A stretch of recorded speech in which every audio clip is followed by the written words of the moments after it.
Good morning. Welcome to another writing vlog. I woke up this morning and I went out to walk the dogs quickly and it was so cold and I was bundled up and it was still so cold, and I've just come to check the weather and there's a snow warning. It's -3, it feels like -8. It was so uncomfortable outside and there's a chance of snow, which is amazing actually. I'm quite excited about that. So I think it's going to be a day indoors. There's quite a beautiful sunrise starting up on the horizon. So it seems like the sun might come up, but I don't think so. I think it's going to hide and I think there's going to be snow. Okay, so I don't feel today like working on the Heathens series. That's the series I'm currently working on. I'm just not in the frame of mind to do it today. It doesn't mean that I'm abandoning it. Sometimes I will start a story or I'll work on a book, I'll work on an entire book series and then I'll have a break. It doesn't have to be several days, it's just a day or two where I just work on something else. So today I'm going to work on a brand new story, just a short story. I actually write short stories as a break from my main writing. As chaotic as that sounds, that's how I have a break from my writing. I just write another story and it shakes everything off and I just feel relaxed at the end of it. I need a music playlist to listen to. I want to listen to something fantastical, you know, like really immersive, that would just take me away. But I don't quite know what to... I have this playlist I use on YouTube and I'm wondering if that will be ideal. There you see I have a Heathens playlist. That's all for the Heathens book series. And I just scroll through and I have all this music. And a lot of this I listen to, quite a lot. And it's amazing, the music is just... So a lot of this music I've used to inspire certain scenes in the books. And that's why I say you always have to have your music playlist. And I listen to Peter Grundy, he's a composer. I listen to him quite a bit. And I listen to others as well, but Peter Grundy I listen to quite a lot on YouTube. And I love his music. So if you're looking for a fantasy playlist, Adrian von Ziegler, I can't pronounce it, he's pretty good as well. And I like Jennifer Lawrence, I like The Hanging Tree, because it's on a continuous loop and there's a scene that gets me emotional, that when I write a scene in the book, this helped me get through the scene, this helped me finish the scene. Okay, so there's so much music you can use on YouTube and listen to during your writing sprints. And it just completely, it's a very immersive experience. And it's why I'm such a big believer in playlists and music, because, for example, it's early on a Sunday morning, it's 7:30 now, but everyone started to wake up, right? Their kids next door, they live next door with their parents. The noise isn't bad at all. It's really, really good. It's really low, I barely hear anything, but I'm so not used to any noise whatsoever, that the slightest thing sets me off. My dog's barking, you know, just my dog's walking on the wooden floors. So that's why when I need to really concentrate, I stick my headphones in or my earphones in and I just play a playlist and I just sit here and I just wait. And usually inspiration will come. So let's get to it. So I'm going to use my cheap paper.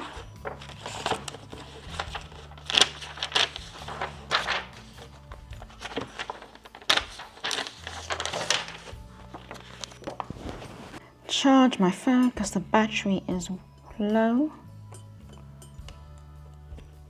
Here we go. Amazing.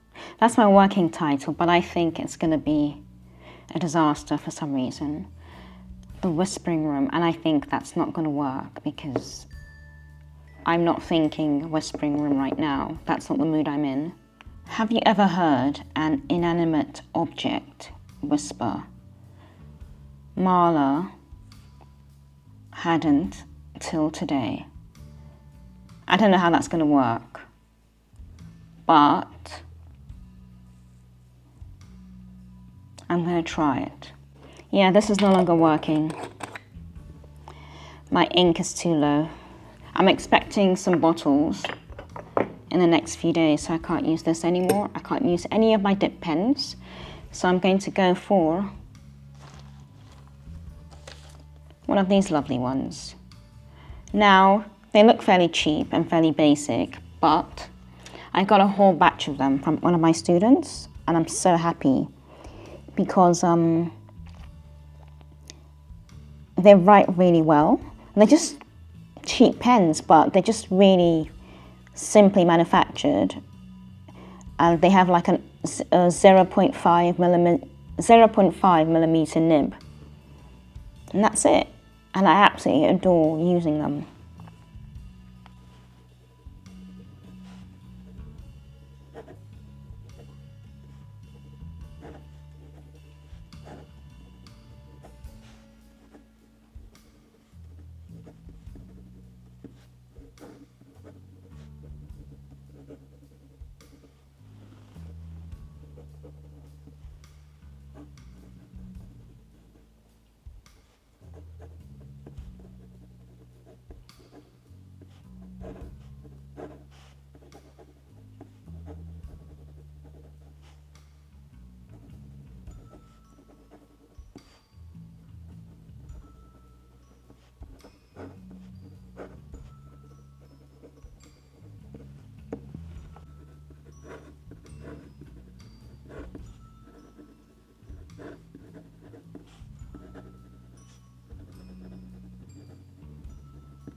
The air was heavy and humid that July afternoon.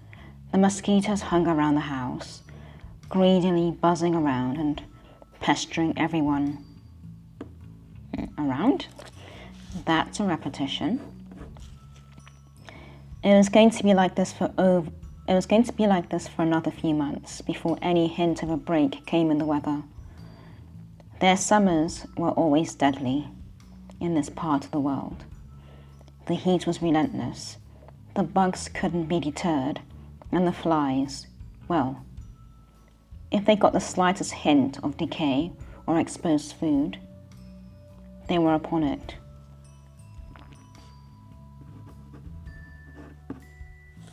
Like, well, flies. It's going really well. So far I've done about 3 pages. I forgot to hit record a lot of the time. I've done 3 pages of writing. I'm very happy with it. And let me just show you how smooth this is a very cheap pen, but the writing is so smooth. And I'm going to compare this pen with my dip pens, and it's very different. So this is the cheapy pen, and these pens I just got as a batch of 20 from one of my students. It's a 0.5 millimeter tip, but it actually writes really, really well. It's very light, it's very fine, but it's lovely. And this is with my nibs. So this is actually slightly different to that. This I can no longer use anymore because there's a bit of damage, it's a bit bent. But these are my dip pens, and this is the quality of the writing. Now, it's not too great.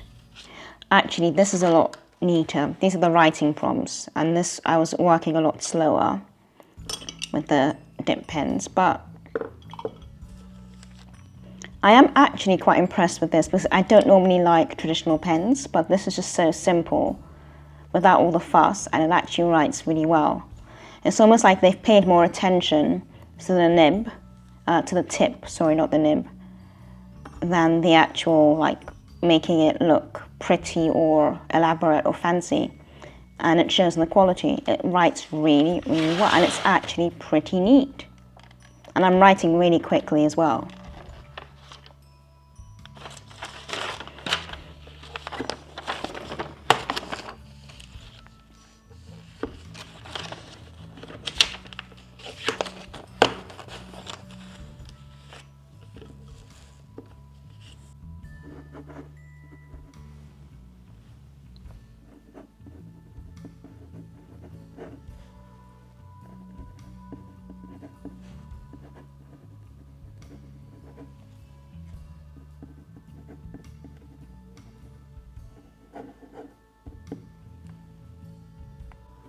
As though consumed by some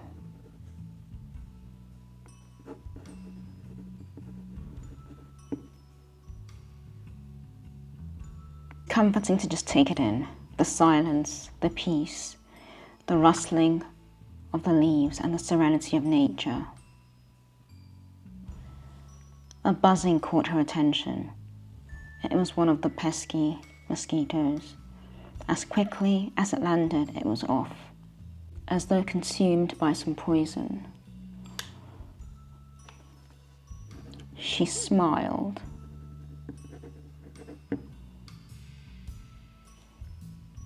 The ointment worked like a charm.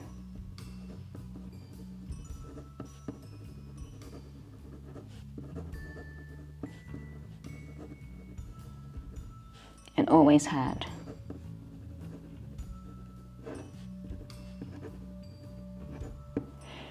There comes a time when you're writing a story where you'll have to step away from it for just a day. Just a day. It doesn't have to be a long time, but you feel just tired and you want to work on something else creative. Just get some paper, start on a short story, on a sketch, anything that will take your mind away from it, anything that will still inspire your creativity, but move you away from what you're working on. I'm writing Heathens. I love working on the Heathens series. I'm enjoying it. I love the world building. I love everything around it. But this is the first break I've had in 2 months from writing it. I've been writing it consistently for 2 months. And this is the first morning I have not written it in 2 months. And that's fine. But I think for anyone else who's a creative or who writes, do you take a break from your writing or your drawing or your sketching to write something else? Because apparently when you have a break, you're supposed to stop writing altogether. But I just continue because for me this is therapy and this is fun and this is just amazing. But I'm loving this pen. It's very simple, it's cheap. But, well, I think it's cheap because it's plastic. But look at the quality of the ink. I don't know if you can see anything. Oh yeah, you can. It's so neat. So I've written all those. So I've worked on about 4 pages now. I haven't finished a short story. It's going well so far, but I think it's going to be quite dark because of the direction it's headed in. So I wrote this without a plan. I hadn't plotted anything. I just jumped at it. But I'm better at doing that when it's short stories. When it's an entire, like a whole novel, then that's a different story altogether. So I'm going to stop there now. I'm going to just have a break and do something else. So all my books are in the description, all the links to my books. They're all on Amazon, in Amazon KU at the moment. They're all on there in the description, so check them out if you want to, and if you like reading fantasy or dark academia. All right, until next time. See you later. Bye. Love you all.